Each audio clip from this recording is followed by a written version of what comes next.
చనిపోయారు అది అనుమానాస్పదంగా అని చెప్పి నాకు తెలియడంతో నేను వెంటనే ఇక్కడ రాజమండ్రి గవర్నమెంట్ హాస్పిటల్కి రావడం జరిగింది. నేను ఇక్కడికి వచ్చిన తర్వాత పరిస్థితి చూసి నేను ఇప్పుడు లోకేష్ గారు కలెక్టరల్ కాన్ఫరెన్స్లో ఉన్నారండి. సానా సతీష్ గారి దృష్టికి తీసుకెళ్ళాను. అలాగే ఇక్కడ స్థానిక ఎమ్మెల్యే గారు వాసు గారి దగ్గర కూడా ఈ విషయాన్ని తీసుకెళ్తున్నాను. రాజమండ్రి ఎస్పీ గారి దృష్టికి కూడా తీసుకెళ్తాం.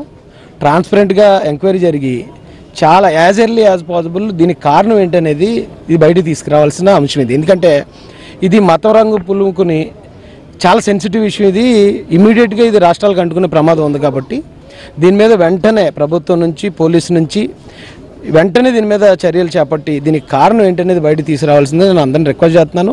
నేను అలాగే ఇప్పుడు వెళ్ళి ఎమ్మెల్యే గారితో మాట్లాడతాను, ఎస్పీ గారితో కూడా మాట్లాడతాను. ఇప్పుడు ఆ యాక్సిడెంట్ స్పాట్ ఎక్కడైతే యాక్సిడెంట్ అని కొంతమంది అంటున్నారు, ఇన్సిడెంట్ అని కొంతమంది అంటున్నారు.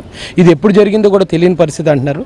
ఒకసారి అక్కడికి వెళ్ళి ఆ సిచ్యువేషన్ కూడా నేను ఒకసారి పరిశీలించి పోలీసు వారి దృష్టికి కూడా తీసుకెళ్ళి దీని మీద ఇమ్మీడియట్గా దీనికి సంబంధించిన నిజానిజాలు ఏంటో బయటికి వచ్చే విధంగా నేను ప్రయత్నిస్తాను. అలాగే ఇక్కడ ఉన్న పెద్దలు, క్రైస్తవ పెద్దలు చాలామంది ఉన్నారు, వారి ప్రయత్నాలు వారు చేస్తున్నారు.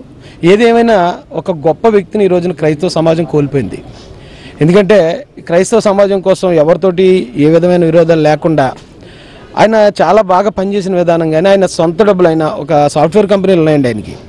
ఆయన సొంతంగా సాఫ్ట్వేర్ కంపెనీలు పెట్టుకుని దాని మీద వచ్చే ఆదాయంతో చాలామందికి సహాయం చేసిన వ్యక్తి.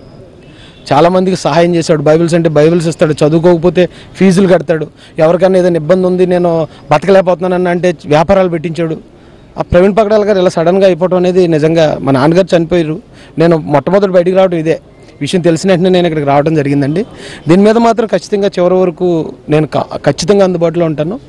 ఆయన వెనక మా సోదరుడు, నా మిత్రుడు వెనక ఆ మృతి వెనుకున్న కారణాలు ఏంటో త్వరగా ప్రభుత్వం ద్వారా దీన్ని బయట పెట్టించే విధంగా నా వంతు ప్రయత్నం నేను చేస్తానని తెలియజేస్తానండి. Thank you so much. Thank you.